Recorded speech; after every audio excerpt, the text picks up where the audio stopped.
everyone. Welcome to Breakthrough Conversations. My name is Danielle Perry, and I am the host. If this is your first time tuning in, this is a podcast which features people of all ages, and they share a bit of their story about how God has helped them to overcome a difficult challenge, situation, or season in their lives, or maybe they're on their way to overcoming with God's help. Well, y'all, I am so excited about this guest because she has literally known me since I was a baby, and I was so taken aback when she came to my house to record this episode because it had been some time since we last saw one another. But she's none other than Miss Dell Porter, and the title of this episode is Healing After Losing My Husband Unexpectedly. I know it's a bit of a heavy discussion, but when you watch this episode, you'll see that she truly does not look like what she's been through, and she's always been a woman of joy. When I saw her when she came here, I was thinking, oh my goodness, she is literally the same woman that I remember as a little girl. And I don't know about you, but we need more people like that in this world. People who are consistent, people who just are themselves, no matter where they are, right? And so Dell, thank you so much for sharing a bit of your story here on this podcast. I know that the encouragement that you gave and the wisdom that you gave for others in your shoes is really going to be a blessing to them. And again, y'all, I have known her since I was a little girl because we attended the same church, Edgewood Baptist Church in Southeast DC. And so that's where a lot of, my foundation is as far as knowing the Lord. So without further ado, here it is, episode 24. Enjoy and be blessed. And she's none other than Miss Dell Porter. Or should I have said Delphia? Dell. Dell works. Dell works. That works. Okay. Awesome. Thank you, Danielle. We have to be so silly. glad. I mean, we're supposed to be silly. Absolutely. Absolutely. I'm so glad that you're on, Dell. Thank you and so again, much, thank you for Danielle. just the commute on the way here and just taking the time to share a bit of your story with us. Thank you so much. You're so very welcome. So before we get started, I want you to introduce yourself and just share a little bit about who you are. Hello, everyone. I have known Danielle since she was a baby coming in her grandmother's arms. I mean, literally a baby. Literally a baby. And now look, this beautiful young lady we thank God for. Thank you. My name is Delphia Porter. I'm called Dell by most people that I know, which is probably my preference. I am 61. I am a widow, but I am happy, very happy at this point. I'm number 6 of 7 children. Okay. Number 2 of 3 girls. So, Okay. of those of us in the South call that the knee baby.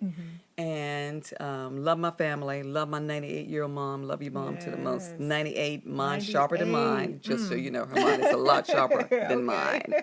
Okay, and I have fun. I love to laugh. I enjoy my life every single day. Yeah. Because at this point, you got to. With so Yeah. much going on, With you so have to much enjoy going on. every single Yeah. day.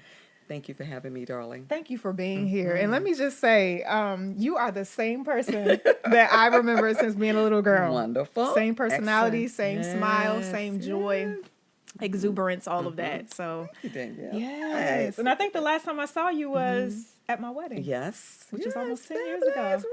Woo. Yeah. Wow. Yeah. Wow. Yeah. Wow. Excellent. Excellent. Wonderful. Great. Yeah. Very proud of you and Jared. Very proud. Thank you. Thank you. Well, I have you on today.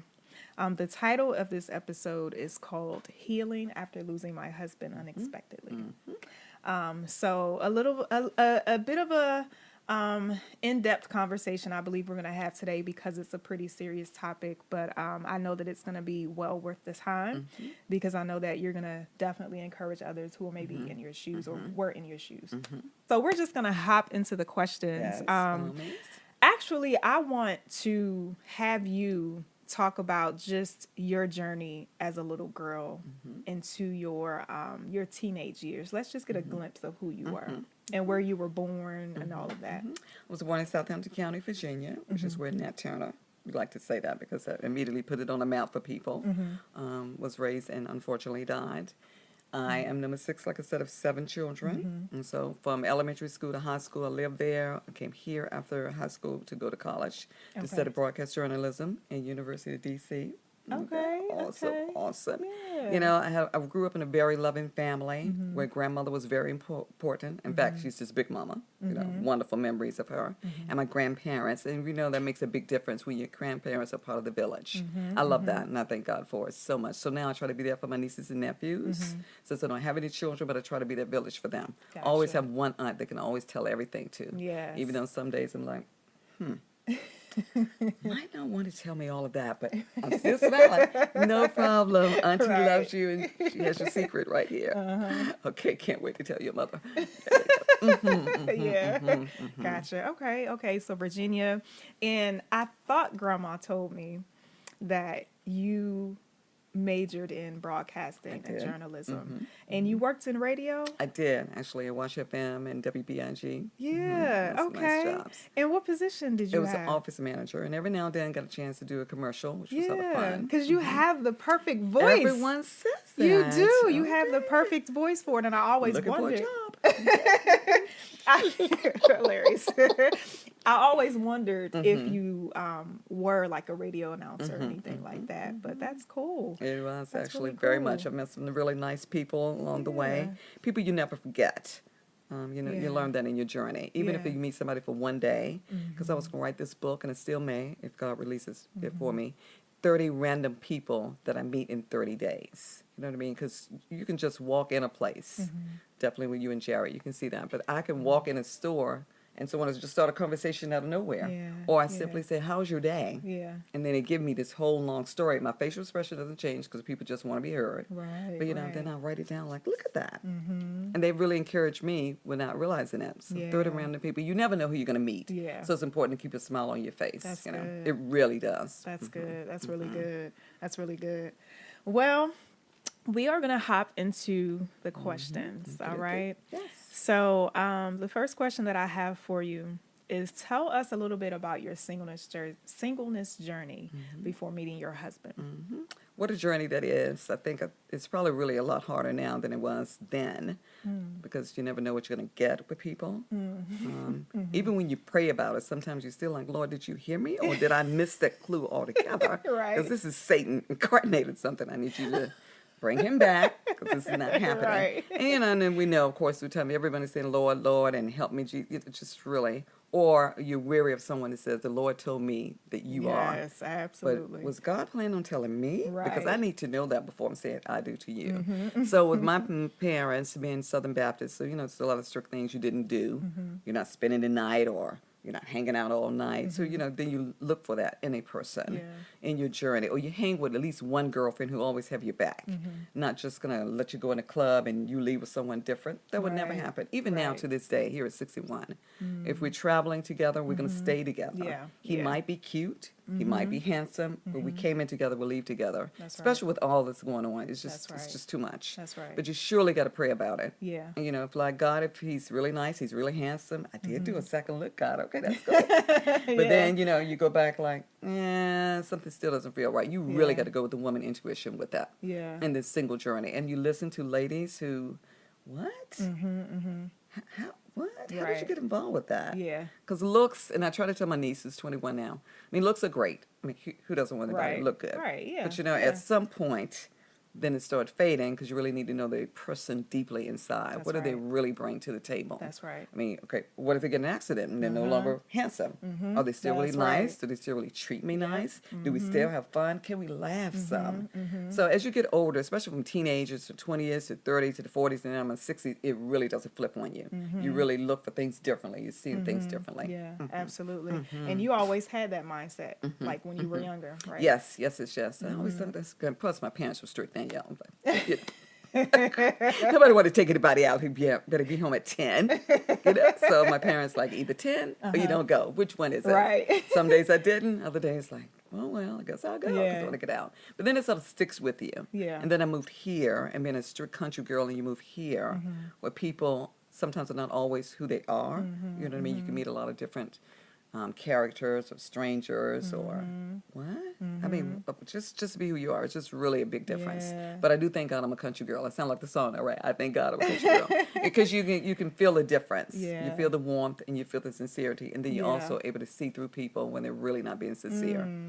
So would you say your upbringing in the South helped you to discern Oh my that goodness, when you moved to absolutely, DC? very, very much so, Yeah. very much. And growing up in the church, of course, staying in Yeah. Sunday school when you didn't want to go. You know, there was no option. Now they were making options for children to not go to church. It will never been an option in my house, never. Yeah. You want to go out Saturday night? That's fine. But Sunday morning we went to Sunday to school, church. and it's not debating it.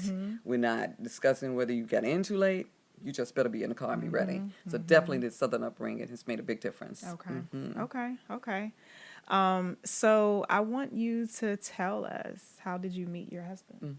I actually met him through one of my mutual friends. We went to college together at UDC, and she's like, hey, I got somebody I want you to meet. Like, You know, you made it like, yeah, okay. Yeah, okay. All right, G. Let's So tell me a little bit. She's like, he's really nice. He's really handsome. He's really fun. He's really handsome. And, you know, again, when people keep saying handsome, like, what are you really trying to say? Right. Okay. But he's really nice. You should just talk to him. Can I give him your number? I said, well, do that. So then we talked for about a month. And this is one thing I love saying that about Kenny. We talked for about a month without ever seeing him. And I remember saying, God, if he's ugly, it's going to be too late now because now I've discovered someone I really like. I know, right? I really like. I love talking to him. And whenever you can be on the phone for a long time with long conversations, then you sort of know there's some type of click there. That's right. Without any physical attraction, without us physically seeing each other, now we're connected. That's right. So we talked for a month, and then we met, and then, of course, immediately clicked after that. Yeah. And remember, there wasn't any type of social Exactly, media, right, you know, right. cell phones, you know. Looking you up on Facebook. Right. Yeah. I mean, there were cell phones, but not with not with pictures and images and stuff. No. So yeah. And I still think I would like to do that today. You know what I mean? I'm okay with meeting someone, but I really would like to talk to you a long time before going out. Right. Because you can learn a lot of things about just talking to someone. Communication is the key. Yeah, absolutely. Now, how old were you at the time? I think, and I say I think because when you're over 60, your mind's the first thing to go. Probably 38. Okay. 38. Okay. And how old was he? 38. He was 38. Okay, so you're all with the same age. Okay. So did it take long for you to know, because you said in those conversations, you know, there was just such a connection. When did you know this could probably be my husband? At what 8 point? months afterwards, because we had a lot of fun. He made me laugh. That's very important to me, to have somebody to laugh with, right? It really is. Absolutely. Know how to do a bunch of things, knew how to cook, knows how to cook. Like, okay, check, all right, God. Right. You're doing good, God. You're doing good. You're doing good. And then met my family, very easy with them. That was very important to meet my parents and for them to like him. You know, again, they're older, so they could see what possibly I couldn't see. But yeah, definitely after 8 months. We only dated for a year and got married, 5 months after that. So So you dated for a year and got married. Okay. Your story sounds very similar to Jared and I. I know. One of the qualities that I really wanted was someone that could make me laugh. So that's why that stood out to me. I said, he has to make me laugh.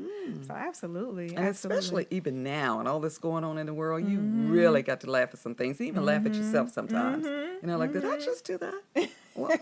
Am I smoking crack? Did somebody put something in my drink? What's going on? You really, really have to, because there's enough stress going on. So you got to laugh something. Yeah, you got to laugh. You have to laugh. And Jared and I also dated. We dated for about a year before we got married, I think. I think it was about that. So yeah, very, very similar story. So I want you to describe, how did he propose? Well, let's see, because he told my coworkers, I was working at a radio station by then, so okay, by the time Dell get here for her birthday, I'm going to propose. Of course, they could barely keep their big mouths closed, but they did. They managed to keep that the secret. So when I get to the restaurant, he's already there waiting for me, and we laugh and talk, have a dinner. Then he put the box out, simple as that. Dell, will you marry me, please? Like, wonderful, grand, like, you know. Right. Oh my God. This is how you do it. One thing when God is in it, It doesn't take them a whole long time for it. This whole dating 2, 3, 4, 5, 6, 7, 8 years. What is that for? What are you really waiting for? That's right. You know, so that's right. Yeah, it doesn't take long. It does not. And he will confirm that and let you know. But you have to be looking for that as well, or you don't come with a whole bunch of things. Like I tell some of my girlfriends, I want this, and that, but what are you bringing to the table? That's right. You know what I mean? It's okay to name some of the things you want from a man, but what are you bringing to the table? Don't have your standards up here and you're down here. That's right. Unfair to him. That's right. That's right. That's good. That's good. So I want you to talk about your emotions on your wedding day. Oh my goodness, I was overjoyed. You're not surprised by that, Danielle. Overjoyed. Okay. I recorded this video that I played for him before I came in. Did you make my wedding? I did. Oh, yes, I remember that. Now, it was kind of foggy because I was young, right? But I do remember some parts. Yeah, I recorded that video, you know, and that made him cry. So I'm like, oh my God, wonderful. But, you know, when you're romantic and sweet and caring like that, so then you know where to go to with an angle. Yeah. I was overjoyed, thrilled. Like, okay, God, look at you at 38. Right? This is a long time, God, but all right. This is good. This is good. I'm not complaining, God, but this is great. It was a wonderful, beautiful day. And that's how we wanted our wedding, you know, because we both had these upbeat personalities, laughing, joking, fun. Serious when we need to be, but we wanted people to leave like, I love them as a couple. And I'm trying to remember, was it in North Carolina? Where was the wedding? In Virginia. It was in Virginia. Virginia? Where I grew up, yes, in Southampton County, Virginia. So it was in Virginia, and I'm trying to, so I'm going to see what I can remember. Were one of the colors red? Yes, because that's my favorite color, red and cream color. Red, okay. I do remember that. I'm trying to remember, did he wear white? Yes. He did. Wow, I'm doing well. Okay. So what year was this? What year did you get married? I'm thinking, and I apologize for not remembering the year because the pain has been so tremendous. I want to say 2003. 2003? I wasn't that young.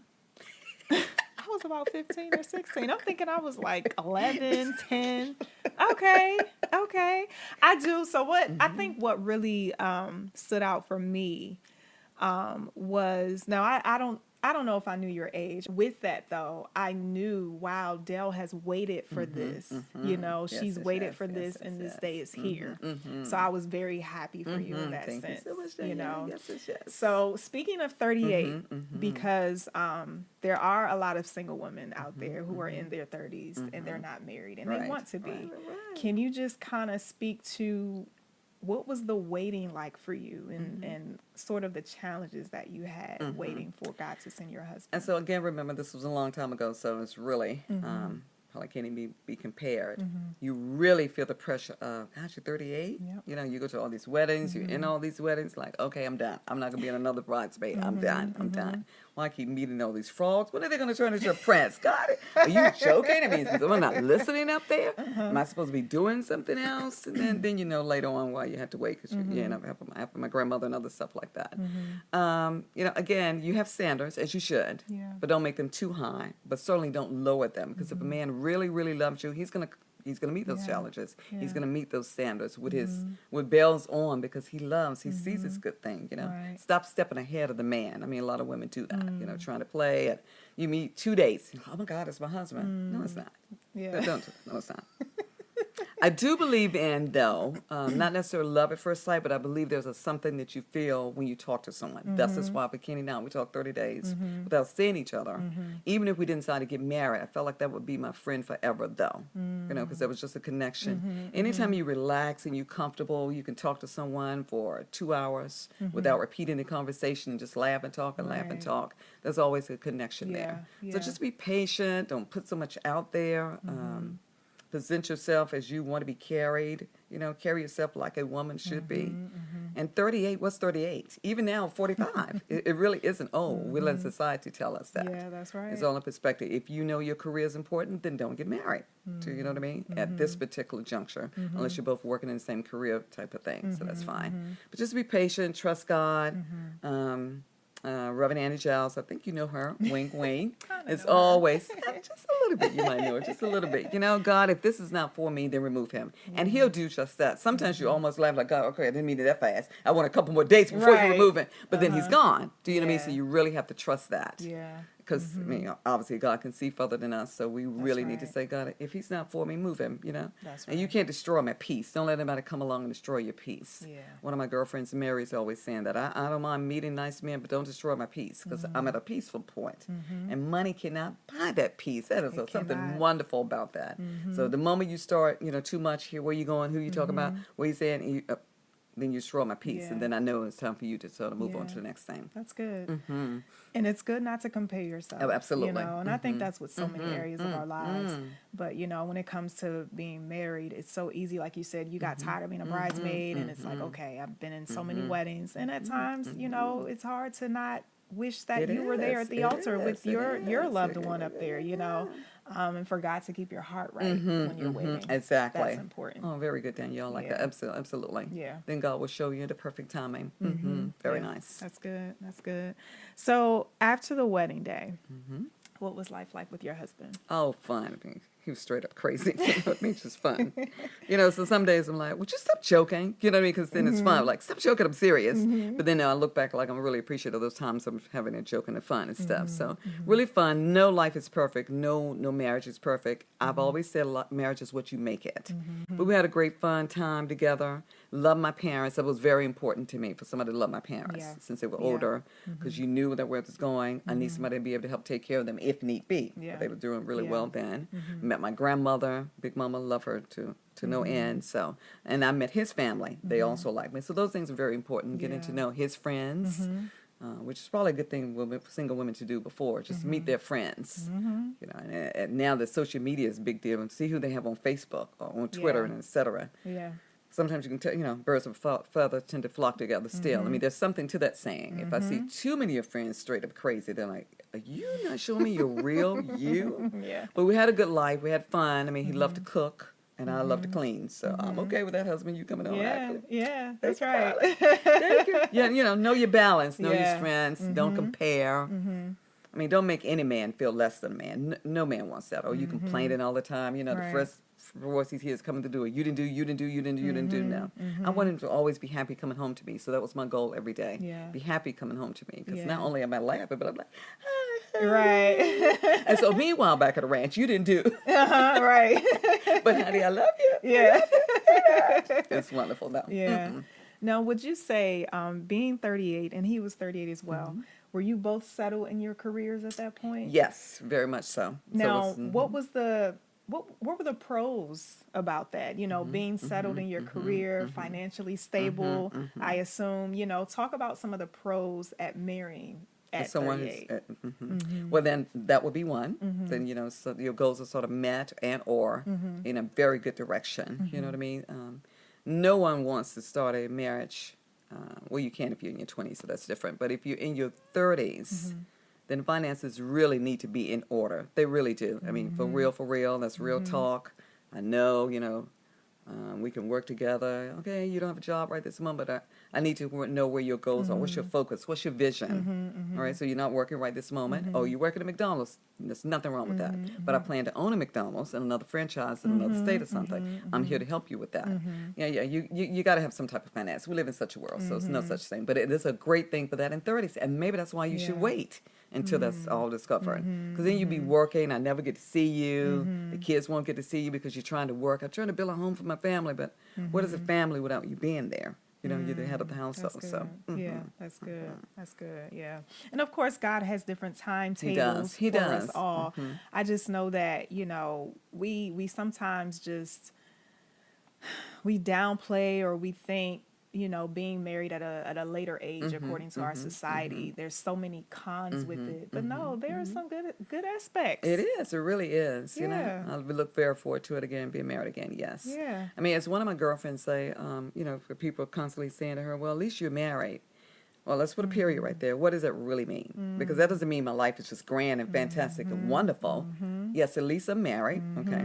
But then you're making me feel bad because I'm married. But it's God's perfect timing, right? So it's okay. Right. At least you're married. Right. At least you have a husband that could, you know, if you ever feel like tired, this is good. Yeah. This is why. And meanwhile, you learn how to do some of these things because you just do. Right. You know, just period. Yeah.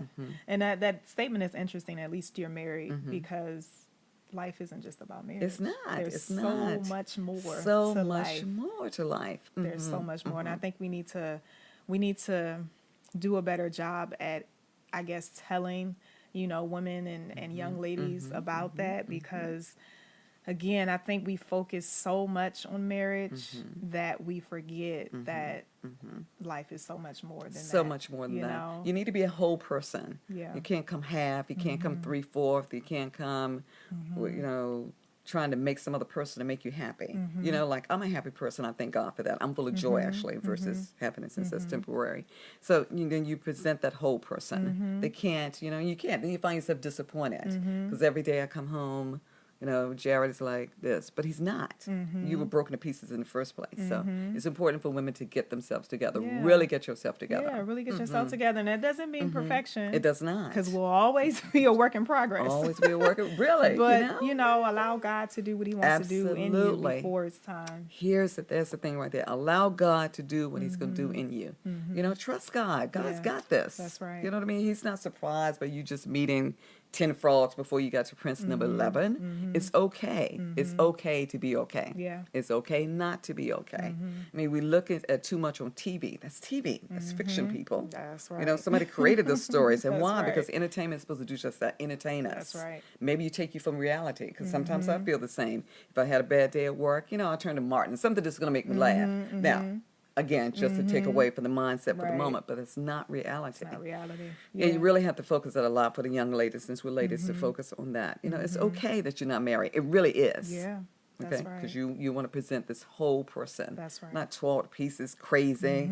He comes on to somebody crazy. You just can't think. And why didn't you do this? Why didn't you do that? Why? Me. It's a sharing thing. Yeah. So I love the fact that you're a wonderful pastor. Love him. I mean, marriage counseling is very important so that you can see the other side. We're so in love with love, but you got to also deal with some of the reality checks. That's right. Okay, if you're broke, I don't care how much I'm in love with you, something is not going to go well. That's right. It's just, those are simple facts, but we miss them because we're so in love with love, and That's he's right. my wonderful. But if I'm going through his cell phone, then something's missing. That's all right. those things. Yeah. That's good. That's good. That's good. So leading up to your husband's passing, were there any signs that he wasn't physically well? Not even one. I remember us having this conversation because he's died in January. So we had this conversation in December, like, what would you do if I didn't have me? He said, I don't know, I couldn't live without you. And I would say the same thing. Who knew it actually come to fruition, right? That was December. But no indication, none whatsoever. Wow. So no indication. Talk about what happened the day he passed. He did die of a heart attack. One of his friends said, Kenny's at the hospital. I said, okay. I remember when then I called the hospital. It's funny when you look back at it. I almost could tell in the nurse's voice, but obviously she couldn't say your husband's already deceased because I'm driving. And then again, she didn't want to put that on me. I said, okay, I'll be right there. And she said, what is your relationship? The wife.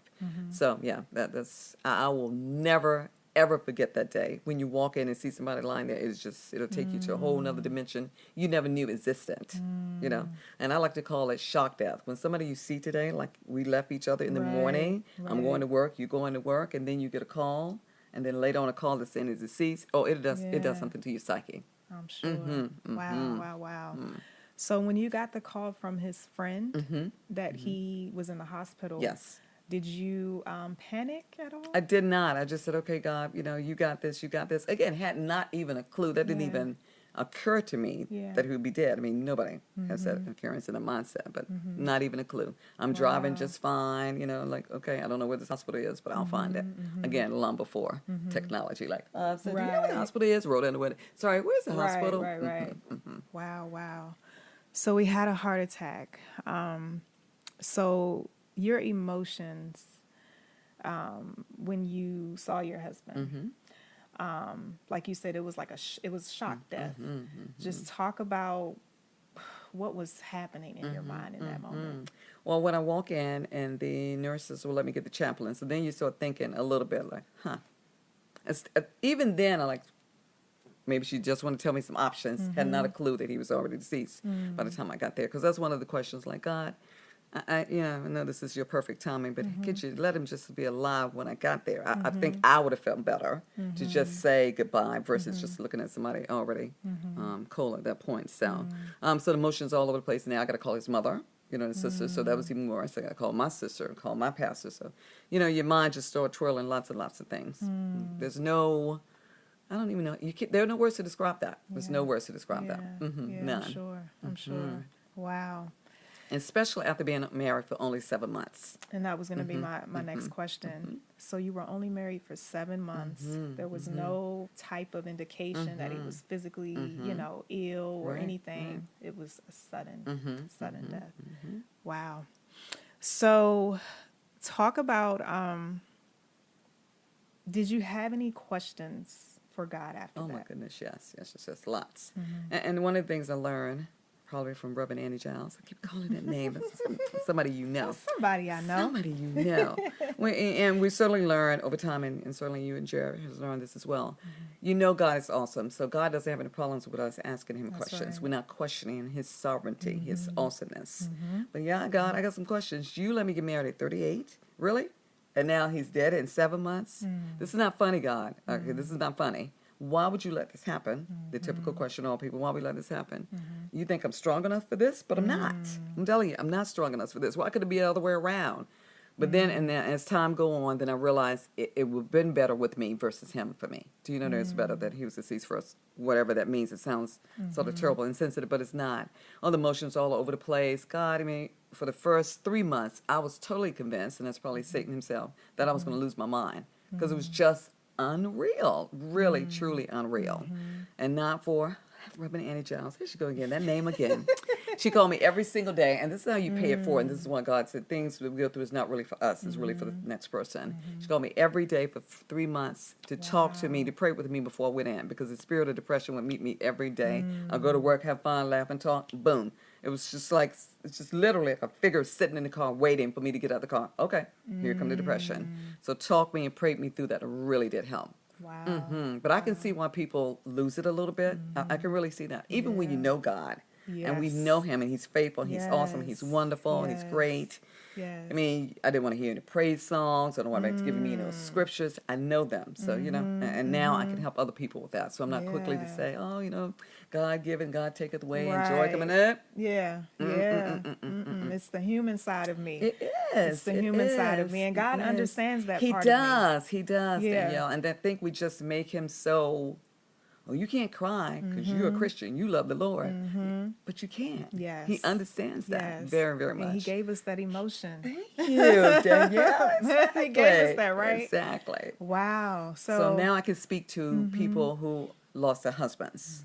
And my father's deceased sons, I can speak to those who lost their father. My brother's deceased sons, I speak to those who lost their brother. So now I'm really aware, and I make sure to say, I know how you feel. I don't know how you feel if you lost a child. You know what I mean? I know how it feels to lose a spouse. I know how it feels to lose a father. I know how it feels to lose a brother. Right. So, we're so quick to say those things because that's what we grow up saying, just, it'll be all right. It's going to be all right. Well, it doesn't feel like it's going to be all right. Maybe it's not going to be all right. How you know I'm not cracking up? Right. I'm telling you, I can see how people end up in the corner rocking. For the first 3 months, I was totally convinced I am going to lose my complete mind because it was just so unimaginable. Wow. It was a fog for a very long time. Wow. So you said for the first 3 months. So after about 3 months, would you say that's when you the depression was sort of letting up a bit? Or? Just a little bit. I wanted to not buck Ann, but of course, she's not like that, so she would never say buck her. And then you start listening to other things. Then you're able to listen to a praise song, or you're able to write down. I'm a journal, writing a journal. Then you're able to write. I knew you would, Danielle. So you're able to write, because I'm a writer, so I like to write out my feelings. Okay, God, all right, something's what? So then you feel better with it, but it really does take time. I'm totally believing that time really does make a difference. It really does heal. It doesn't put it in some place where you never forget it, but time really does help. Did you see a grief counselor at all? I did not. Okay. But I'm not. I think people really should do that. Really should. I don't know why, again, we in a household of faith feel like we can't see a grief counselor. Sometimes you have to talk to someone who who doesn't know you per se, if you think they don't know you, just so they can listen to the pain that you hear versus it's going to be all right. It's going to be all right. I know God got you. Let's pray. I don't feel like praying right this moment. Yeah. So I need someone else to just listen to what I'm saying. That's right. Now, you did mention that wonderful woman, Reverend Annie Giles, who happens to be my grandma. Yes. I just had to throw that out there. Just have to throw that out there. But no, were there anyone else or any other people that were there to be my by your sisters, side? of course. 'Cause that's one thing about having family, especially when you're close. And in Southern, we grew up very close to each other. My sisters, two of my girlfriends. Very important that you have that net, have that holding place, if you will. But at the same time, allow you to, I don't feel like talking today, if you say that. Yeah. Not create places for you to go because you really don't feel like being around people. And I know a lot of people try to do that. Hey, you need to do this, or go with us to the movies, or you just don't feel there. Yeah. And you don't want to rain on someone else's parade Right. while you're dealing with them. Right. But God is such a keeper. I'm telling you, Yes. now I know that. Then I certainly not felt, but now I can say to the next person, I know you don't feel it, and you won't. But I'm here to tell you as a living witness, God is a keeper, and he will keep you. So how long would you say did it take for the depression to finally leave? I think about 7 months. About 7 months. Okay. So about at that 7-month period, what changed for you? Then, you start looking at a different perspective of it. Okay, God, this hasn't caught you off guard by surprise. You did not do it to hurt me. You did not. Even though it broke me into many, many, many pieces, you didn't do it to hurt me. You're not that type of God. Yeah. You know what I mean? Then I can start listening to Dr. Charles Stanley, who I love, by the way, Dr. Tony Evans, and you start listening to some people because you really have to feed this mind. You know what I mean? We know Satan feeds it as much as he can, as much as you allow. Right. But you really have to feed your mind. Then I can do some praise songs. Then I can laugh a little bit. Go to some places, hang out with some people. But you have to choose to do that. You have to force yourself to choose to do that. Yeah. Yeah. Wow. It's a journey unlike any other. Grief is. We know we have grief counselors. We have people who deal with grief. But it's a journey definitely like any other you would ever face. I can imagine. So, my next question that I have for you is, at what point, and maybe you hit on this a little bit, but at what point would you say you experienced a breakthrough? God revealing himself to you and letting you know, I know this happened to you, I know this hurt, but for you it was a moment of, okay, God, I got it now. It was a lot of pain, but I got it now. At what point would you say maybe that happened for you? I want to say maybe a year, though. It took a year to really get to that. Like, okay. All right. I mean, even in the beginning, Danielle, I was so disillusioned. I was like, God, he's going to be one of the miracles that return from the cemetery. He's going to be the next person to rise outside of Lazarus. Because, again, the pain was just so tremendous. Like, okay, I'm going to go home, and this is going to be a bad dream, or I'm going to hear the news. This just happened in Lincoln Cemetery. Man walks out of the grave. Because you want it to be so true. But then after a year, time really does the healing. Then after the year, you meet some people, laugh some. Like, okay, all right. I've been through this. This is enough. Okay, got you, God. Got you. You're trying to show me something. Yeah. Wow. I don't like to have these thoughts, but every now and then I do think, how in the world would I be, if God decides to take my husband? And some of the thoughts that come to mind for me are a lonely bed, a lonely house, or would I even be in my house? Or maybe I would be back in my parents. I want you to kind of talk about that a little bit. Did you go back to your home? I did. Okay, and what was that like? Because you just went from this home with the two of you, and now it's you alone, so what was that like? I had to take down some pictures, especially as the healing was beginning to take place, take down a few pictures. I try to make myself tired so that by the time I go to bed, I just fall asleep. You know what I mean? Still, and of course, you cry many nights, like, God, I know this is a dream. You've got to be joking. 38, get married in 7 months. I don't even get a chance to enjoy marriage. Yeah. But now when I look at it, at least I didn't go through all the bad parts that people go through marriages. You know what I mean? So I had 7 wonderful honeymoon months. Again, had to get there to see that perspective. It was really hard, but Right. and take some pictures down, as I said before. Focus on some other things. You got to really choose to focus on some other things. Yeah. That's really something when you think about that. Your bed is lonely for the person. I love being together. We're together type of couple. You know what I mean? But it's okay. Like, okay, God. All right. Okay. I don't hear anything. You know what I mean? Again, this is a good thing about talking to God. You don't have to have all these fancy prayers and Lord, in the matchless name of Jesus, your risen Savior, great Jehovah Jireh. Okay, God. Right. Okay. Okay. What? This is not funny. I'm not laughing. Do you want me to be okay with this? I waited for this long. You know, there are people who don't want to be married. Why can't you take the husbands first? You know, lots of stuff. And then you start getting the peace like, I did not do it to break you, to hurt you. But you're going to see. You're going to be able to help somebody else through this. And here I am. Wow. Wow. Did you want to hit on anything else regarding just that season of grief? Anybody that? Okay. So before we started recording, you kind of hit on how God allowed you to forget certain things. So talk about that. Yeah, that's very good, actually. Thank you. Because it almost sounds like, hey, you didn't care about your husband, but I did. And still, I mean, at this point, I can no longer hear his voice. So you know what I mean? It almost seems like a dream because I've been single longer than I was married. And I think, was I ever married? You know, you have to think about that for a moment. And people ask, were you ever married? And I have to think about it for a minute because it didn't feel like it. No longer hear the voice or the laughter.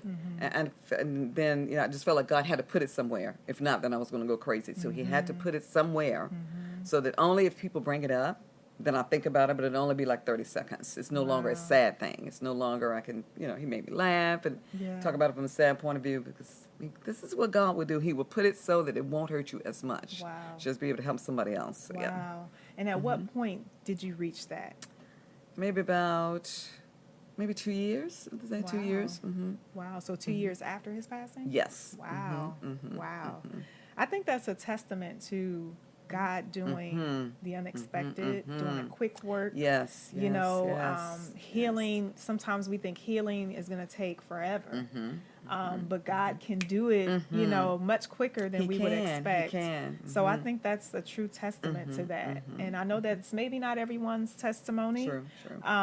But again, that's encouragement for someone out there who maybe just lost a loved one, a spouse in particular. Yes. In my case, like I said, it was 7 months. So my mom and dad was married 63 years. Probably took her longer. Probably would take you longer. You know, 7 months was still in the honeymoon phase, so it wasn't really time to. Yes, we knew each other, and I was crushed, but not like that where you create all these wonderful grand memories, walk into the house with someone else, not there and all, but it really is something. Wow. Wow. Then God let me start meeting people, you know what I mean, start meeting different men, just start meeting people just so you could talk to someone opposite sex. That makes a difference sometimes for women. When girlfriends get it, and they do, sometimes it's just good to hear the man's perspective. Right. Yeah, absolutely. And I remember this guy saying, well, you don't celebrate everything, right? I celebrate his birthday, I celebrate the day he died. You know, and I thought about that for a minute. Like, I don't, actually. Because the celebration has already taken place. You know, he's enjoying heaven. Wow. Look at all that we've gone through since then. Wow. You would be totally surprised. But you have to get there. Yeah. You know what I mean? You really have to get there. You have to get there. Wow. That's really standing out to me. You said the celebration has already taken place. Yes. Wow. You have to get there. That's so important It is very to keep important. in mind because I think a lot of times, you know, especially in our Black culture, we like to celebrate, you know, those anniversaries, right? This is the day that, you know, our loved one passed, and so, you know, we're going to do this.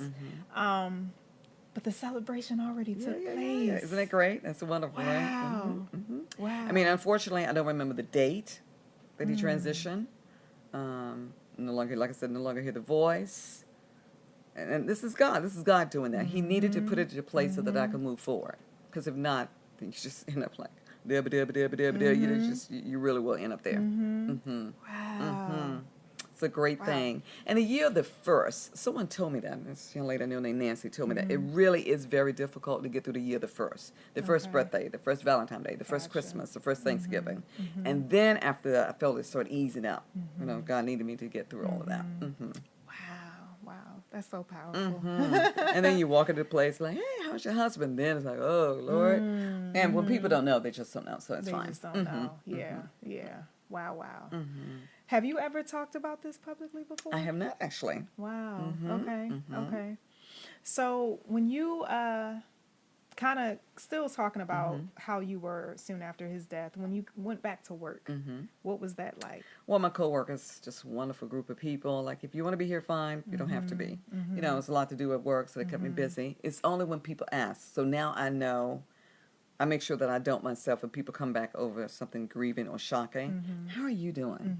You know, it's almost like you mean to say that, but how do you really think I'm doing? So don't ask me that. You know I'm about to fall apart. You know what I mean? Again, people need that good intentions, so you don't really blame them. Right. So every time they were asked it, I said, okay, I need to go to the bathroom for a minute, and then you cry. So now I know myself, like, hey, Danielle, you know, what can I do for you? Right. Do you want me to make you laugh today? Don't feel like laughing? Okay, let's go for a walk. You know what? I'm just going to listen to you. So you learn, and that's what grief would do, so you can help the next person. So now I'm not going to say, how are you doing? I mean, hello, my husband just died. I'm about to fall apart and go crazy. Do you really want to hear that? Or are you just saying that generically to me? How are you doing? You don't really care, right? But the coworkers really did help. Work really did help, though. Again, put your mind some other place. So talk about how would you help someone who just lost a spouse? Because that question of how are you, you know, like you said, it's, you know. So what would be one of the first things you would say to someone who just lost a spouse? Just lost a spouse. Okay. So, hug them if they want to be hugged without saying any words, because sometimes no words move mountains or really can make a difference. Is there anything I could help you with? Okay. Do you need stamps? And somebody blessed me with this, and I'll never forget that. I'll pay that forward. Blessed me with a book of stamps, 2 books of stamps to send thank you cards out. It's the small details of there that you forget, but someone's doing it for you. Do you want me to send you flowers? Okay, then he sent you flowers, so I'm not going to do that. Especially if it's someone I know really well. Okay, gotcha. Then I'll sort of know what to do. But if it's a coworker who I don't really know really well, but then if they just lost their spouse, I really am praying for you, but know that I'm here to listen to you. You don't have to explain anything to me. You can scream and holler.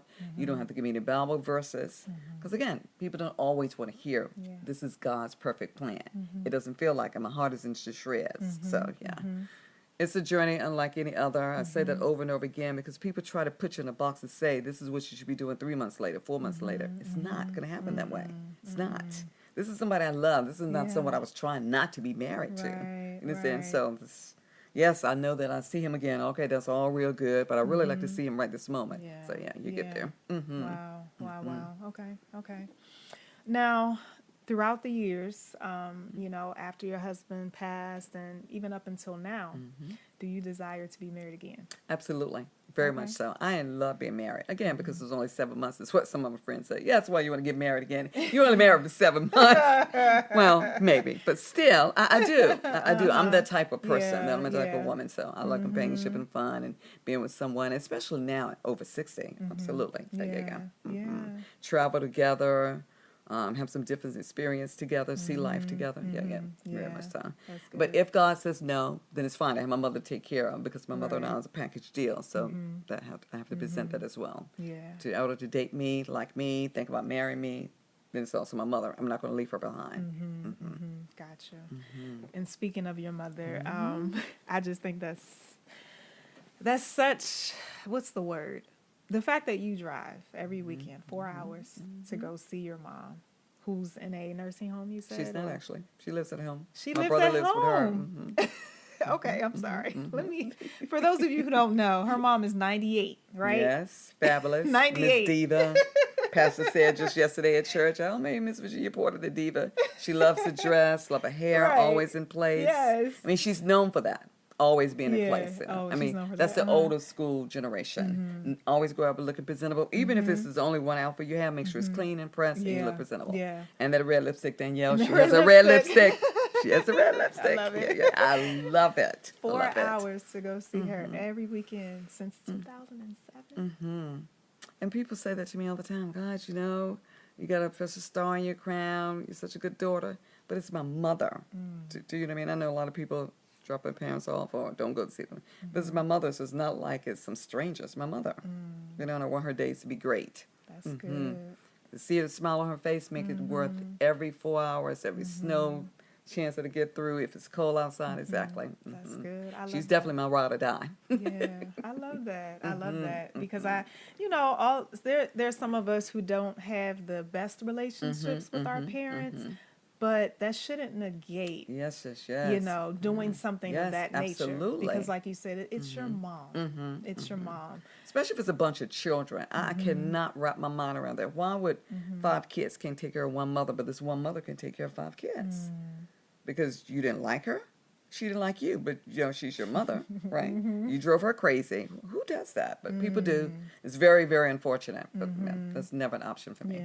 Yeah, and I know it takes maturity to be able to put some of those differences aside, so that you can do something like that, right? Absolutely. But once you get to that place, like you said, it's well worth it. Oh my goodness, see that smile on her face. See the smile on her face. Yeah. Yes, it's 98. She hopes to live to be 100, and I pray to God gives her that. Yeah. We're gonna have a big party. I love it. I love it. I love it. Go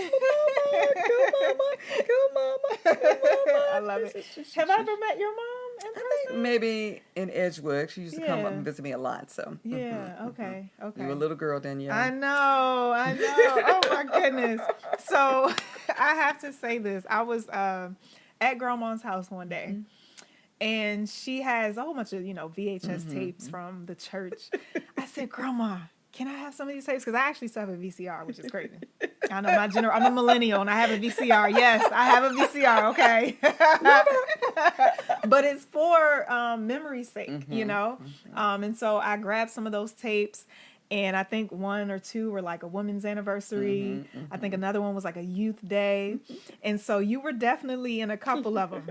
And in one of them, you introduced to me because I was introducing my grandma to speak. And so I was so tickled. I would call Grandma and, Grandma, guess who I just saw in the video, And we'll just have a great conversation, about just all those memories. And so, again, it's just so good to see you.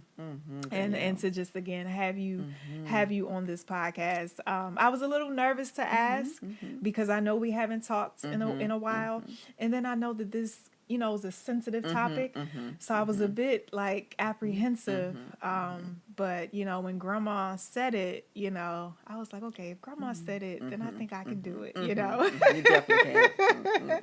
So again, this takes time. God is a keeper, and He put it there for a reason. Yeah. I mean, I wouldn't be able to open my heart to the next man that I meet if He didn't put it somewhere. Or if you're constantly saying, "Oh, my husband into this, my husband," I wouldn't do that to another man. Yeah. So He definitely is a keeper. Yeah, if you want to be kept, but He definitely is a keeper. Yeah. Put people in the right place at the right time. Move the mountain that you thought was very heavy, and then all of a sudden you look up. And it's no longer heavy. This is God. He can do things immediately. He really can. He always has a purpose. Some things we won't ever know on this side of heaven. We just won't. So we have to resolve that. Some answers you just won't get. As much as we say, when I get to heaven, I'm going to ask, we'll be so happy to see Jesus, that won't even cross our mind. Thank you, Jesus. You are awesome. Yeah.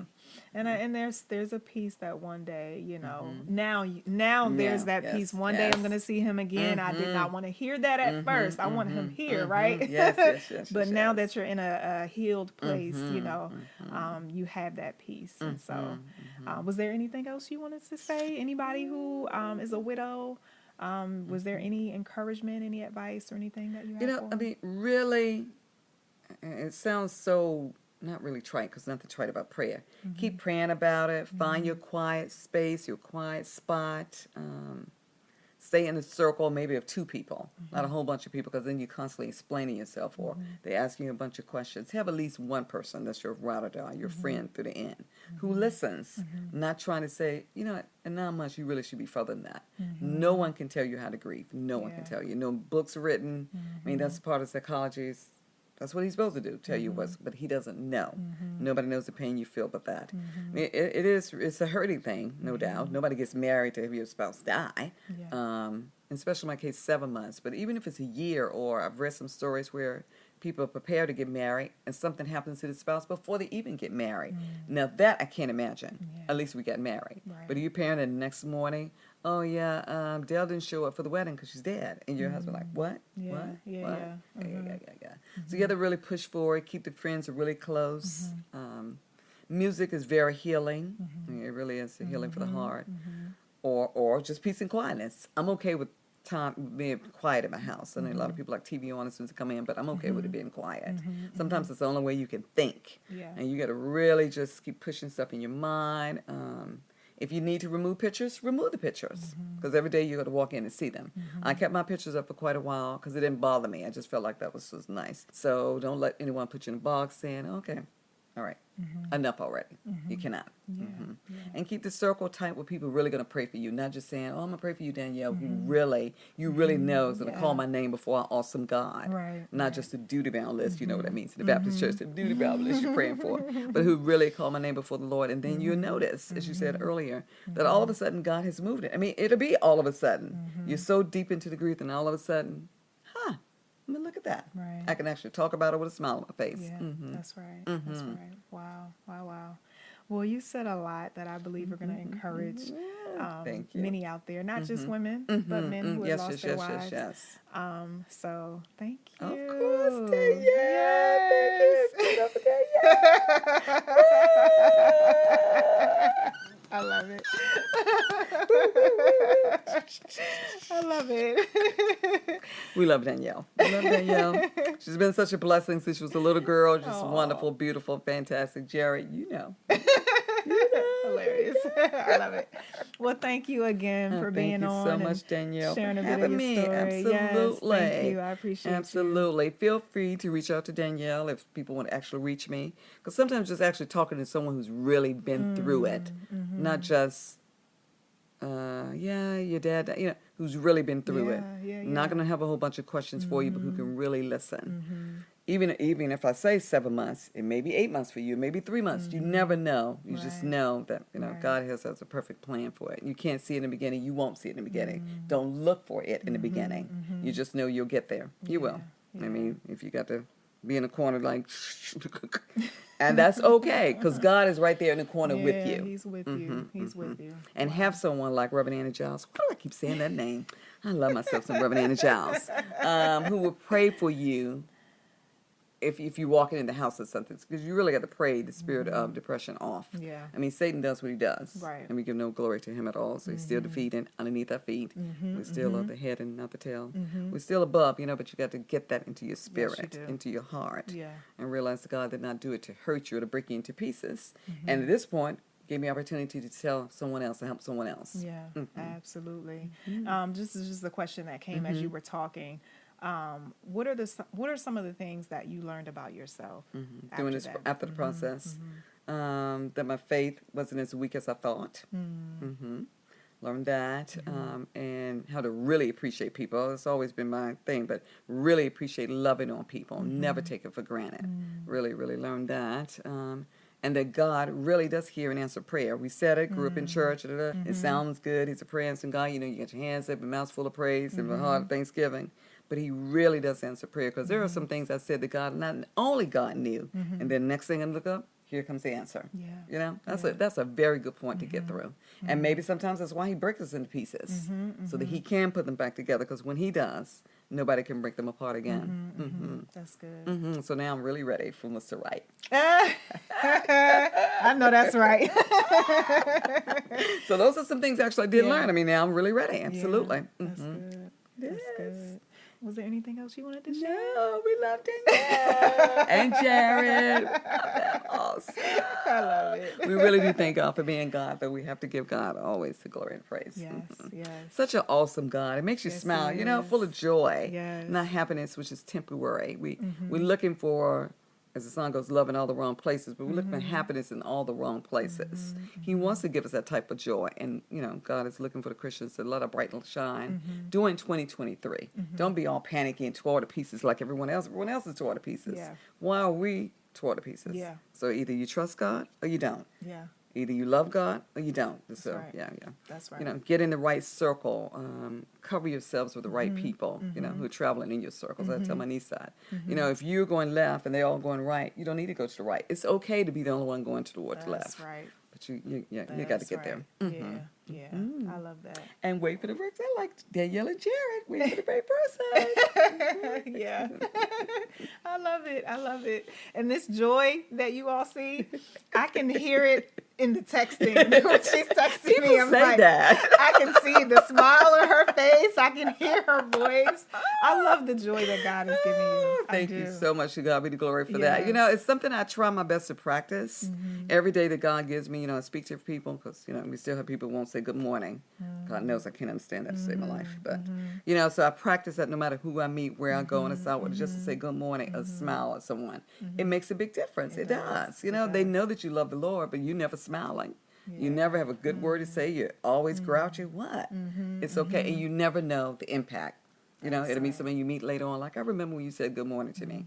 Or a homeless person you never should look down on. That's good. I love So we it. thank God for the joy. Thank God for parents who keep you in the way. This is why it's important for you to take your children to church. You know, you got to teach them. It's very important. You know, they may go to the left, may go to the right, may go in the middle, but they will come back because God will make sure they come back. That's good. Yes. It's what's the scripture? Train up a Train child up, in the way yes, they should yes, go. yes. When they grow, they will not When they depart. will not depart. They may have some moments Yes. of, okay, God, you said they won't depart. What's Right, happening? right. But, you know, I if want that's to what his part word back. says, then That's what they'll his come word. back. And God means exactly what he says. You know what I mean? Whether you believe it or not, God means exactly what he says. You know, people are like, God said it, I believe it, even if you don't believe it. That's it. What God said, God said. That's right. That's right. Excellent. I love Thank it. you, Danielle. I love it. We tried to end about 5 times. Right? It's okay. That's what happens when, you know, haven't seen each other in years. And I love this conversation. Well, thank you, everyone, for tuning in. Thank you, everyone, so much. Be sure to like this episode and share it with someone that they may be blessed and encouraged as well. And leave a comment just letting us know how this episode impacted you. In the meantime, I look forward to seeing you in the next episode. Be blessed and have a wonderful day.